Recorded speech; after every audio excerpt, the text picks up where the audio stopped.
Let's get started with our first news. Dustin Poirier gives his thoughts on who Paddy Pimblett should fight next. After Paddy Pimblett's shocking and dominant victory over Michael Chandler, the MMA world has been buzzing with speculation about what's next for the rising star. The way Paddy was able to take down someone as explosive and experienced as Chandler and then completely control the fight caught a lot of fans and even fighters by surprise. One of those fighters is none other than former interim lightweight champion Dustin Poirier, who recently spoke with MMA Junkie and shared his candid reaction to Paddy's performance and who he thinks Paddy should face next. Poirier said, "He's legit. How can I deny him anymore? Chandler's a tough guy. I don't think Chandler looked great. He had a good first round. Got Paddy down, wrist rode him against the fence. Kind of squeaked it out, but he looked flat after that. He looked heavy on his feet. He looked exhausted." He continued, "Like I said on the desk, everyone's odometer has a different mileage where things start to slow down.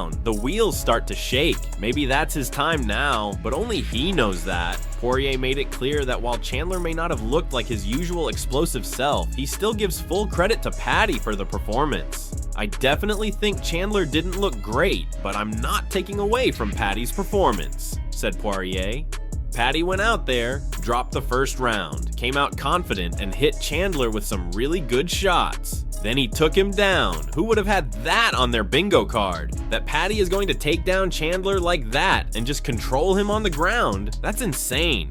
But it happened. Paddy's the real deal. He was a prospect before. Now he's a contender. You have to take him seriously now. When asked who Paddy should fight next, Poirier offered up several intriguing names. Not that Chandler wasn't a big fight, but now his next fight has to be a really big one, he said. Like Mateusz Gamrot, Arman Tsarukyan, or Charles Oliveira. I've got my own stuff behind the scenes, and I'm only fighting one more time, but for me as a fan, put him in there with Dan Hooker. That would be an incredible fight. That's a fun fight. The buildup would be great. Dan is going to stand and trade with him, and Dan has solid takedown defense. On the ground, that's the fight I'd love to see. Now moving on to our second big headline. Michael Bisping says Michael Chandler will never fight for a UFC title again. After Chandler's shocking defeat to Paddy Pimblett, the MMA community has been left stunned, but no one voiced their thoughts more bluntly than UFC Hall of Famer and former middleweight champion Michael Bisping. On his YouTube channel, Bisping didn't hold back at all when discussing the implications of this loss for Chandler's career. "I don't say this lightly," Bisping began, "but that was a career-killing performance for Michael Chandler." He made it clear that while Chandler might still have fights left in him, his days of title contention are over. Yes, of course he'll fight again.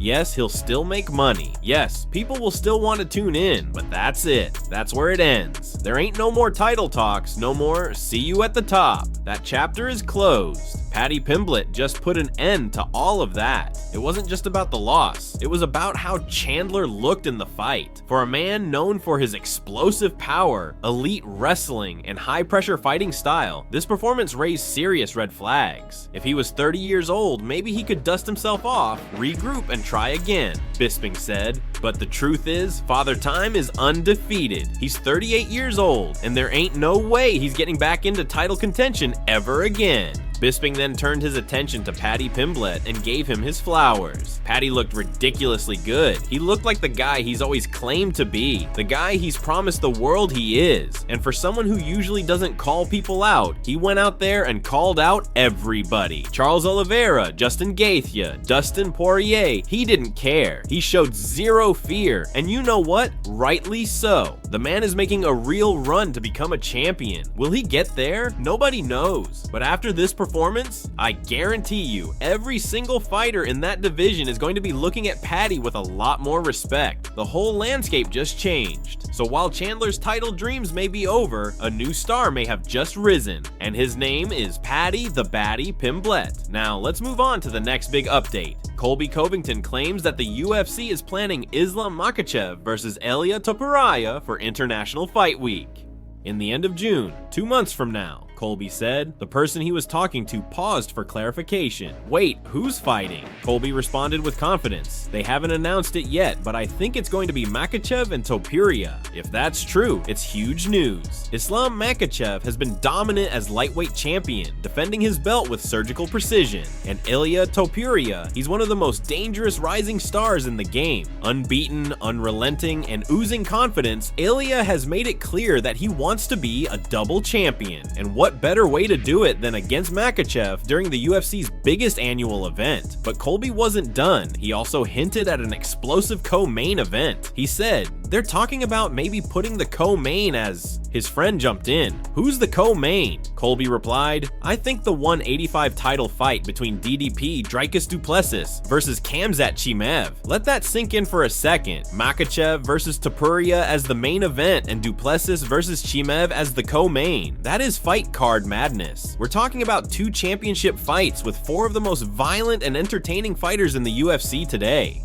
Islam vs. Ilia brings the technical mastery of Dagestani wrestling against the sharp striking and relentless pressure of an undefeated Spanish-Georgian phenom. Meanwhile, DDP vs. Khamzat is a war between raw power and relentless aggression. 2 middleweights who are absolutely not afraid to get bloody. If this card becomes official, it could be one of the greatest International Fight Week lineups in UFC history. So stay tuned, because if Colby Covington's intel is accurate, we're in for something unforgettable this summer. Let's move on to another major update. Michael Chandler has officially spoken out and says he is not retiring. Following his shocking TKO loss to Paddy Pimblett, rumors began swirling all over the internet. Fans, fighters, and even analysts started questioning whether we had just witnessed the last fight of Michael Chandler's career. But now, the man himself has broken his silence, and he made it clear that he's far from done. Chandler took to social media and posted a photo that said it all. He was bruised, battered, but still standing. The caption, "Never out of the fight." This picture sums it all up. As long as I've got these heartbeats and hands to hold, I've already won. This was a powerful message from a man who's been through the highs and lows of combat sports. Despite the pain, the criticism, and the defeat, Chandler still sees himself as a winner, because for him, it's not just about belts or records. It's about living the dream, inspiring others, and fighting with every ounce of heart. Shortly after, reports started surfacing that Chandler had a lengthy backstage conversation with UFC executive Hunter Campbell, possibly discussing retirement, but Chandler shut those rumors down immediately. Fake news, he said. Hunter and I will talk, but haven't yet. So no, there was no dramatic exit, no secret farewell behind the scenes. If anything, Chandler seems more fired up than ever. One fan replied to his post saying, I don't ever want you to retire. You are what the sport is supposed to be. Like, you're exciting. You make everyone want to win. Chandler responded with gratitude and honesty. I will, eventually, but not now. And thank you for the kind words. I'm living my dream even in the painful moments. That one line, I'm living my dream even in the painful moments, sums up everything about who Michael Chandler is. A fighter, through and through. He's not chasing perfection, he's chasing purpose. So for those who thought he might walk away after this loss, think again. Chandler is still in the game, still swinging, and still ready to put on a show every time he steps into that octagon. The question now is, who's next for the Iron Man? Let's see what the UFC has planned. Now, let's move on to a huge update. Alexander Volkanovski has reportedly suffered a broken hand following his latest war at UFC 314. Much like what happened during his legendary fight against Max Holloway at UFC 276, Volkanovski once again pushed through the pain and managed to gut out a hard-fought decision victory. This time against rising contender Diego Lopez, and even more impressive, he did it with a likely broken hand. That's right, after 5 grueling rounds, where Volkanovski recaptured the featherweight title, his longtime coach Joe Lopez spoke to Submission Radio and revealed that something was off with Alex early in the fight. Joe Lopez said, he might have broken his hand. We still gotta get the x-ray, but he did hurt his hand. It was earlier in the fight. Alex didn't say anything. It was just at the end when he said, look, I think I busted my hand. The coach added that he couldn't remember which round the injury happened in, but confirmed Volk was clearly in pain, and it didn't stop there. He's also dealing with a sore foot, along with all the bumps and bruises that come with going 5 full rounds against a dangerous explosive striker like Diego Lopez.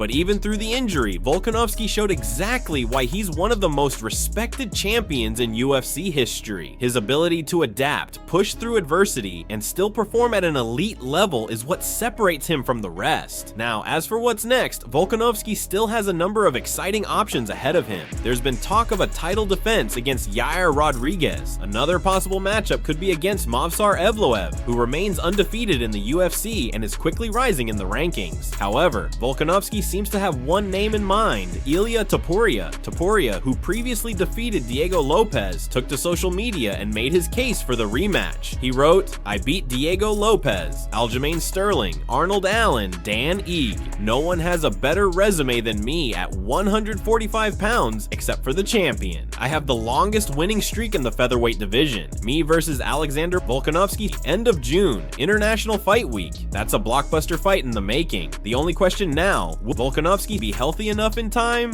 Stay tuned. Let's move on to some classic Conor McGregor reaction, this time in response to Michael Chandler versus Paddy Pimblett at UFC 314. Leading up to the highly anticipated showdown, Conor McGregor had confidently predicted that Chandler would walk away with a knockout victory. Many fans expected fireworks, and McGregor was all in on Chandler's power being the difference maker. But when Paddy Pimblett put on a dominant performance and shocked the MMA world by finishing Chandler, McGregor couldn't help but circle back to his prediction and give his take. Posting on social media, McGregor wrote, "Chandler, you mother, you rest up. Fair play." He continued, "My history with Mike and the odds on him by KO swayed me to take the risk. My head did say Paddy. He's improving, but still has a way to go. The division is wolf-full, but it is equal, and equal brings good fights. So, happy days." McGregor admitted that his instincts were leaning toward Paddy, but his loyalty to Chandler and the potential for a highlight reel KO made him bet big on the veteran. And when we say big, we mean $500,000 big. In true McGregor fashion, he didn't let the loss faze him. He added, "Yazer, welcome. Well, what's $500,000 to an MG like me? Can you please remind me more than your purse? Thanks." Then he threw in a little more of that classic confidence. "Dual blitz, best odds in the game. I'll get it back, I'm sure. In fact, I just did." It was peak McGregor, humble in defeat, but still flexing the kind of swagger that made him the global superstar he is today. Now, here's where things get interesting. Some fans and MMA analysts believe that after witnessing Chandler's performance, and the fact that Paddy Pimblett just dismantled him, Conor McGregor might finally step back into the octagon to face Chandler and settle their long-teased rivalry. The fight has been talked about for years, with the two even coaching against each other on The Ultimate Fighter. But with Chandler taking heavy damage and now expected to be out for a while recovering, the timeline for that bout remains uncertain. Will McGregor wait for Chandler to heal up, or will he target someone else in the meantime? Either way, if McGregor really wants that fight, the hype machine is already rolling, and knowing Conor, he's never out of the spotlight for long. And now, for one last feel-good story to wrap things up, Dana White once tipped a bartender $15,000, just because she said she wanted to be a photographer. This moment of generosity came from none other than rapper Drake, who shared the story during a recent conversation. And according to him, it's one of the wildest and most inspiring lessons he's ever learned about respect, gratitude, and unexpected kindness. Drake said, "Shout out to Dana. That was love, bro. I told you a crazy Dana story, right?" He continued, "I did, bro. I saw one time. I'll never forget. Dana White, early UFC days. This is one of the craziest things that taught me about etiquette and how to treat people when they least expect it. The story goes like this. Dana was at a bar, just chilling, when he started having a genuine conversation with the bartender. The woman was being kind, attentive, and respectful. Just an all-around great human being in that moment. She opened up and mentioned that she dreamed of becoming a photographer. Without hesitation, Dana White reached into his pocket and tipped her $15,000. Yes, 15 grand. Drake recalled him saying something along the lines of, well, 15K should get you everything you'd want to chase that dream. The bartender was absolutely floored. Drake said that moment stuck with him ever since. Shout out to Dana White, one of the best things I've ever seen.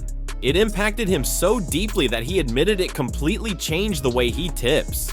Ever since then, I tip crazy. If I order Uber Eats, I tip like $5, even if the order is like $40. The interviewer couldn't believe it. Wait, $5,000? Drake laughed and clarified, no, like $500. Still $500 on a $40 order. That's next level appreciation. Drake ended it by giving love to all the delivery drivers out there. Shout out to all my Uber Eats drivers. You already know who you are. It's not every day you hear about these moments of pure generosity, but when you do, it reminds you that kindness, done quietly and unexpectedly, can change someone's life.